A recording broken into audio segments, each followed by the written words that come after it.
রাজনীতিতে ধর্মীয় বিভাজনে বিশ্বাস করে না সরকার। দেশের উন্নয়ন এবং সম্প্রীতি বজায় রাখতে সব ধর্মের মানুষকে এগিয়ে আসার আহ্বান জানিয়েছেন স্থানীয় সরকার মন্ত্রী মির্জা ফখরুল ইসলাম আলমগীর।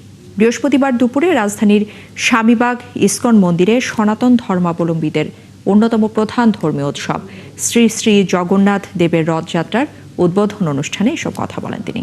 বিস্তারিত জানাচ্ছেন ইমতিয়াজ সোনি। সকাল থেকেই রাজধানীর স্বামীবাগ ইসকন মন্দিরে ভক্তদের পদচারণায় পরিবেশ ছিল উৎসব মুখর। পূজা অর্চনা ও ধর্মীয় আচারের পর বের হয় বর্ণাঢ্য শোভাযাত্রা। সেখানে ছিল জগন্নাথ, বলদেব ও সুভদ্রার সুসজ্জিত রথ। শোভাযাত্রাটি রাজধানীর বিভিন্ন গুরুত্বপূর্ণ সড়ক ঘুরে ঢাকেশ্বরী মন্দিরে গিয়ে শেষ হয়। এর আগে বৈদিক মন্ত্রে ও ধর্মীয় আচারের মধ্য দিয়ে রথযাত্রার আনুষ্ঠানিক উদ্বোধন হয়।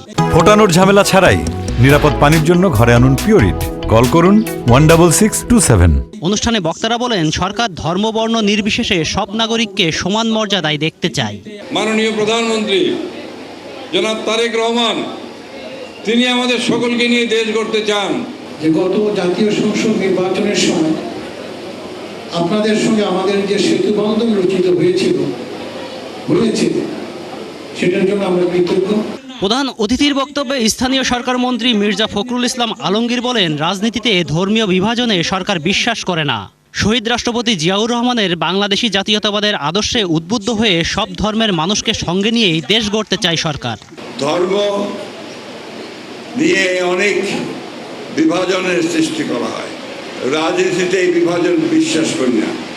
আমাদের যে রাজনৈতিক দর্শন শহীদ প্রেসিডেন্ট জিয়াউর রহমান সাহেব আমাদের দিয়ে গিয়েছেন, বাংলাদেশি জাতীয়তাবাদ, সেই বাংলাদেশি জাতীয়তাবাদের ভিত্তিতে সকল ধর্মের সকল বর্ণের মানুষের সঙ্গে একাত্ম হয়ে বাংলাদেশের উন্নয়ন আমরা কামনা করেছি। মন্ত্রী আরও বলেন, মুক্তিযুদ্ধের চেতনায় যেমন সব ধর্মের মানুষ কাঁধে কাঁধ মিলিয়ে দেশ স্বাধীন করেছিল, তেমনি উন্নয়ন, সম্প্রীতি ও গণতন্ত্রের বাংলাদেশ গড়তেও সবাইকে ঐক্যবদ্ধ হয়ে কাজ করতে হবে। আমরা 1971 সালের স্বাধীনতা যুদ্ধে আমরা যখন একসাথে যুদ্ধ করে লড়াই করে হিন্দু, মুসলমান, বৌদ্ধ, খ্রিস্টান এই দেশটা স্বাধীন করেছিলাম, সেই যে বোধ, সে বোধটাকে একটা বিশেষ অপশক্তি বারবার আঘাত করার চেষ্টা করেছে। আজকেও সেটা আছে। এখানে আমাদের সকলকে এক হতে হবে, প্রতিরোধ করে তুলতে হবে, এবং সেই জন্যই আমাদেরকে ঐক্যবদ্ধভাবে কাজ করতে হবে। বিগত নির্বাচনে সনাতন ধর্মানুসারীরা বিএনপির প্রতি যে আস্থা ও সমর্থন দিয়েছিল, সেজন্য তাদের প্রতি কৃতজ্ঞতা জানান তিনি। যে বিগত নির্বাচনে আপনারা আমাদের যে সহযোগিতা করেছেন।